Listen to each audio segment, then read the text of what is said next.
You are on the brink. You are on the brink. You are on the brink. Good morning. I'm Laura Bush, and I'm delivering this week's radio address to kick off a worldwide effort to focus on the brutality against women and children by the Al-Qaeda terrorist network and the regime it supports in Afghanistan, the Taliban. Afghan women know through hard experience what the rest of the world is discovering. The brutal oppression of women is a central goal of the terrorists. The fight against terrorism is also a fight for the rights and dignity of women.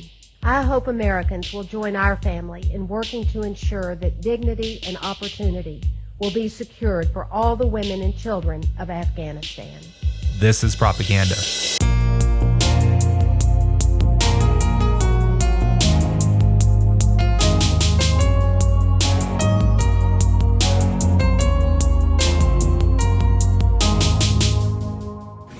We attacked very powerfully last night the very dangerous people from Iran.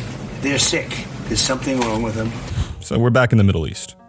Trump's big, beautiful war with Iran. Not that we ever really left. Over the decades, a lot of different words have been used to sell these conflicts. Democracy, security, freedom. These are what propagandists refer to as glittering generalities. Terms that have enough cultural context to cause an emotional response, but are vague enough where each of us can fill in the gaps as to what they really mean. America has often made the difference between chaos and community, fear and hope. We will not waver. Now, in a new century, we will not tire. We'll have a remarkable opportunity to shape a future, and we will not fail. More peaceful in the past. A world where freedom Only itself if we stand strong. Now we must summon against the enemies of peace. all of our might. We defend not only our the United precious States is freedom, doing just that. But they're bad people. But of all the glittering generalities deployed throughout the forever wars in the Middle East, there's one even many anti-war activists are afraid to critique. Feminism. Would you like to lower your monthly mortgage payments or use the equity in your home to consolidate your credit card or other debts? Just log on. Yeah. This just in, you are looking at obviously a very disturbing live shot there. That is the World Trade Center, and we have unconfirmed reports this morning that a plane has crashed into one of the towers of the World Trade Center. CNN Center right now. In 1996, the Taliban, an armed insurgency that emerged from Islamist networks previously funded by the American government, gained control of Afghanistan. They systematically stripped Afghan women of virtually all legal and civil rights, banning them from work, education, and the ability to move freely, requiring full burqa coverage in public. These decrees were upheld through public beatings and executions.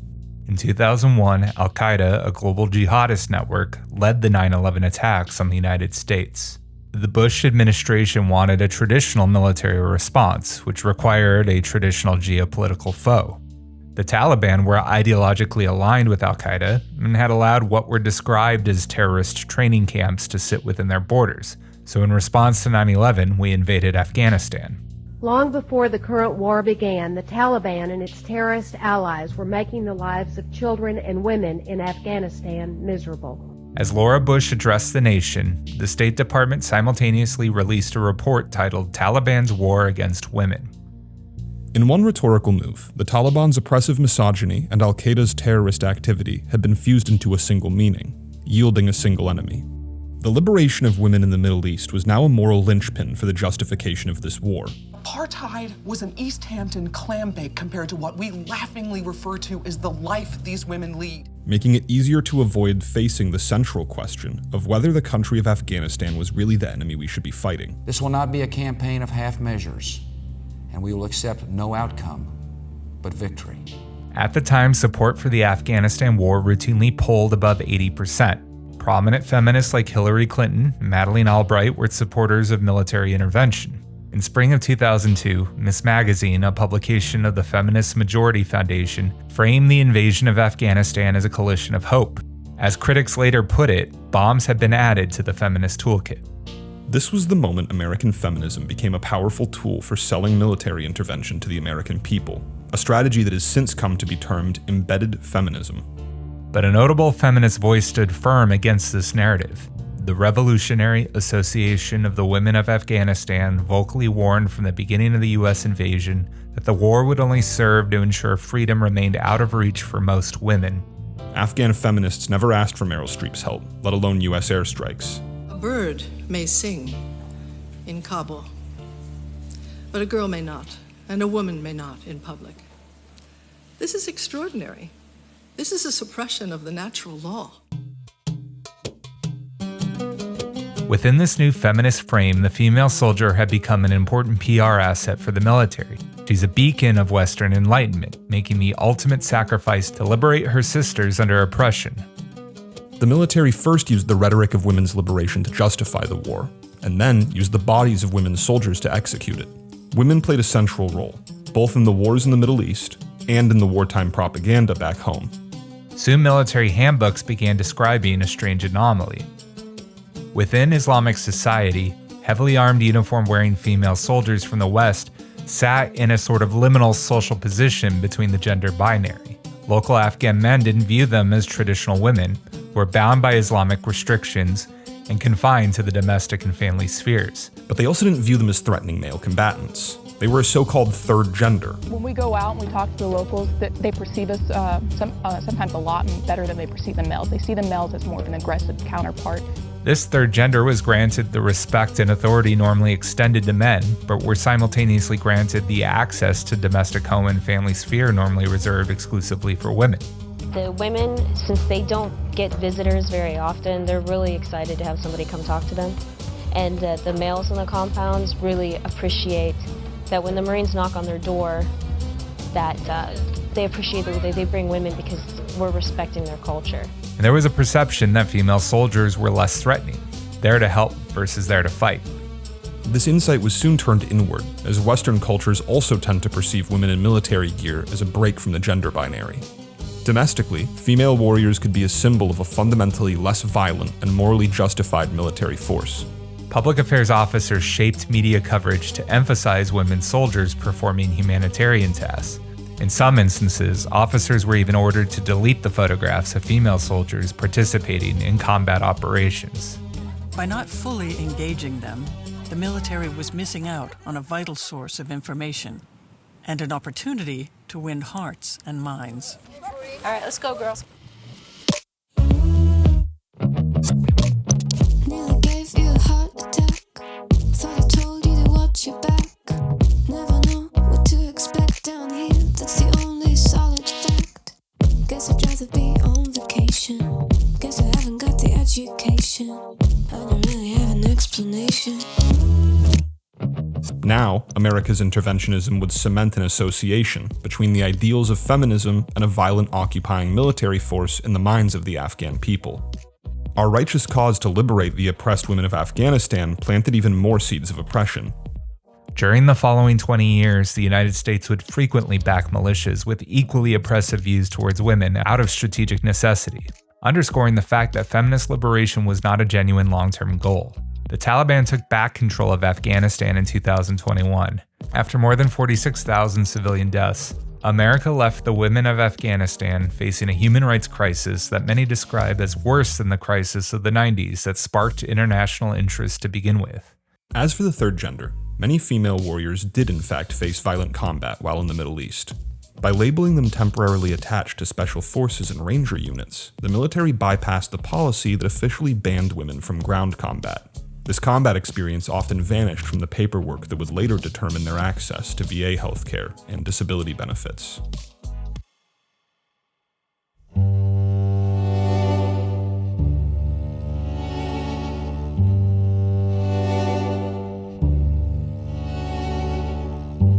The murder of Specialist Vanessa Guillen shocked our conscience and brought attention to deeper problems. The initial investigation into Vanessa's death, coupled with high numbers of crimes and deaths at Fort Hood, has revealed a series of missteps and multiple failures in our system and within our leadership. LULAC will not rest until there is justice. We will not have any other Vanessa Guillens, any other Ana Fernandez. In October of 2022, Myra Diaz, a soldier stationed at Fort Hood, was blindfolded, waterboarded, strangled with a cord, and raped at gunpoint. Her attacker was her commanding officer. 32-year-old former Sergeant Gravel Clark was found unresponsive in a cell in Fort Leavenworth, Kansas, according to Major Travis Shaw.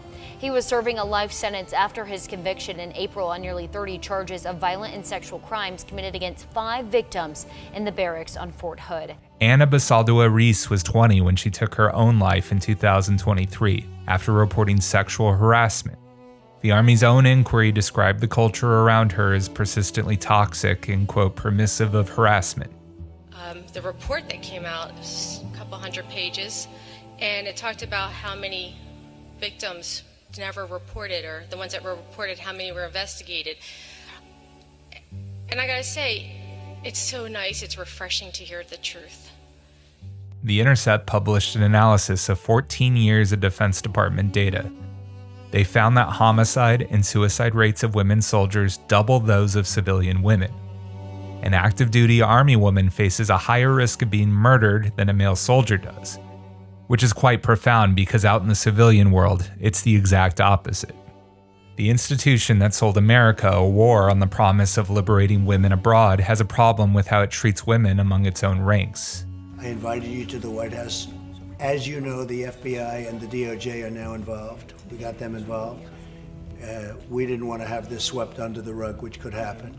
Just last September, the Secretary of War eliminated the Advisory Committee on Women in Services. It had existed for 75 years.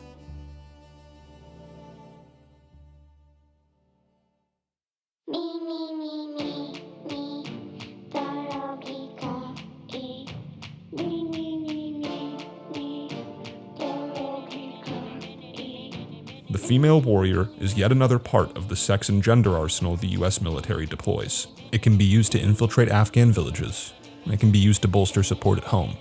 But it also creates a contradiction at the heart of the military's culture, a culture that spent a century telling its soldiers that violence is masculine, and that the female gaze is the cardinal benefit of being a man in uniform. This creates fertile ground for sexual violence against women in service to not only occur at higher levels, but go underreported by victims and suppressed by those in charge. 1 in 3 women in the military discloses military sexual trauma when screened by the VA. The Pentagon's own research reveals that 60% of civilian women don't consider military service because they're worried about the men, sexual assault being the top concern, followed by not seeing it as an accepting or welcoming environment. The military has been working on shifting these perceptions, largely through PR campaigns and entertainment partnerships.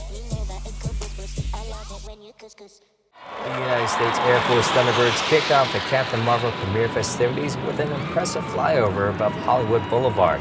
Stars of the film, Brie Larson, Samuel L. Jackson, and Lashana Lynch walked the red carpet and met with fans and service members alike. Captain Marvel, the film centered on a female Air Force pilot turned superhero and one of a long line of Marvel films produced with the direct cooperation of the DoD, became one of the most hands-on military Hollywood collaborations in recent memory. The military not only provided personnel and equipment for the physical production, they led co-branded marketing for the film. Air Force Thunderbird planes performed a flyover at the Hollywood premiere. And just in case any of this was too subtle, there was an Air Force recruitment ad titled Origin Story that played before screenings in theaters, directly targeting female recruitment. Every superhero has an origin story. We all got our start somewhere.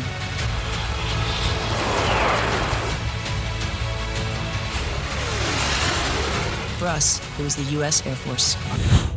The Captain Marvel playbook isn't that much different from what the Navy did with Top Gun 35 years earlier. But today, the military entertainment complex has a significant long tail, reflecting our more niche, more atomized media landscape. Streamers, influencers, meme pages, propaganda has gone horizontal, decentralized, peer-to-peer, and reliant on subcultures. In the early 2020s, facing significant recruiting challenges with Gen Z, the military shifted more resources to an influencer focus. In 2024 and 2025, the results of these efforts are fully coming to light. The military smashed their recruitment goals, including a more than 40% jump in female recruits in just 1 year. These influencers span from actively deployed troops to veterans, all the way over to Mr. Beast clones, who send a bunch of SAG background actors through boot camp to see who can win 10 grand. What's up, guys? Welcome back to my YouTube channel. I am here at Parris Island in South Carolina to train like a Marine recruit for the next 3 days. I get to be joined by 3 other YouTubers this week: Lucas Gomez, Jesse LaFleur, and Caleb City. I want to say a special shout out to the U.S. Marine Corps for sponsoring this video and allowing me to do something. Special shout out, bro. Give me that money. There are 2 key things influencers achieve better than anything that has come before. The first is plausible deniability. It's much easier to believe that a deployed soldier just shot a TikTok on her own than it is to believe that a $180 million blockbuster film launching F-18s off an aircraft carrier was filmed without the military's involvement. The second is atomization. On social media, 1,000 different influencers can each present to you 1,000 different nuanced versions of the same symbol. When it comes to weaponizing an idea like gender, outsourcing those messages to influencers especially resolves much of the tension that we've discussed up until this point. In this new fractured media environment, it doesn't matter if the military says 100 different things about women or feminism. We'll never hear the contradiction over all the noise. I guess you're trying to say YouTuber, right? To the audience, you're trying to recruit. But it seems like it makes sense. People think you're poor if you join the military. That's not the case. I just got paid, so I went shopping.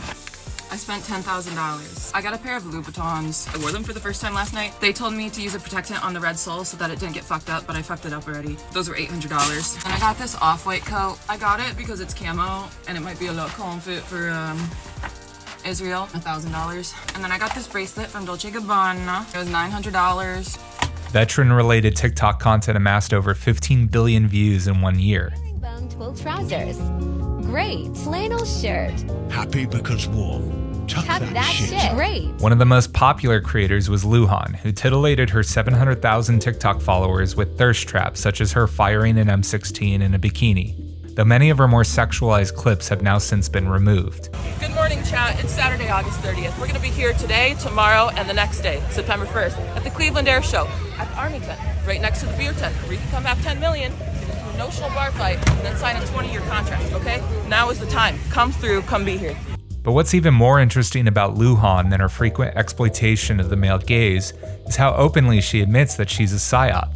Hey guys, it's Luhan, the Army PSYOP e-girl. I figured I'd take a moment to let you all know why TikTok is really shutting down now that we're nearing the end. The app itself was a psychological operation from the get-go, but unfortunately, the department has run out of funding. You might think she's joking, but all evidence points to her in fact being employed by the Army Psychological Operations Group in Fort Bragg. This meta-ironic wrapping of reality is a familiar tactic we detail in Season 1, Episode 4. As we put it, you're calling the game bullshit before your audience has a chance to, helping lower their psychological defenses. So I saw an article today about how the Army surpassed their recruiting goals in June, and 7,000 of those recruits are females. So I want to say welcome, ladies, to the chat. You've all been so wonderful. Please pick a prize. We have a flashbang grenade, we have an MRE, and we also have an anti-war rocket launcher.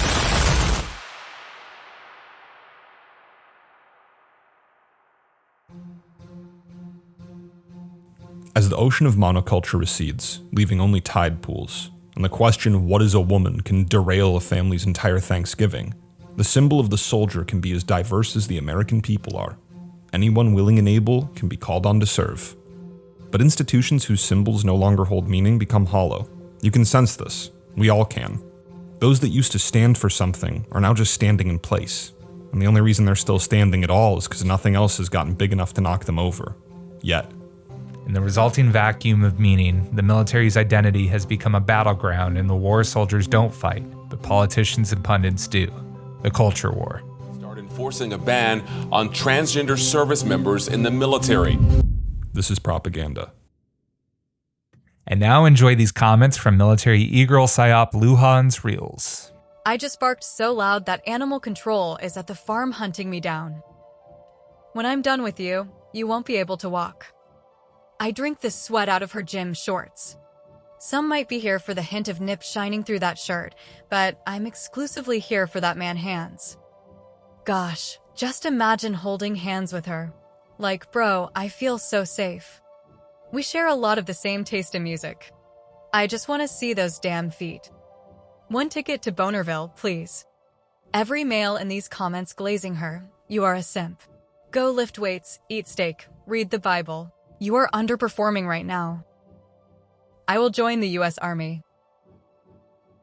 This is Propaganda is written, produced, and performed by Joshua Belhumeur and Malcolm Critcher, principals at Brink, a creative studio that makes media for people, not algorithms. Learn more about us at brink.com and hire us, please, to make propaganda for you. Our associate producer is Reed Chandler. This is independently produced, so please support us by rating, reviewing, sharing. Those simple actions can really help us grow an audience and find opportunities to make more good stuff.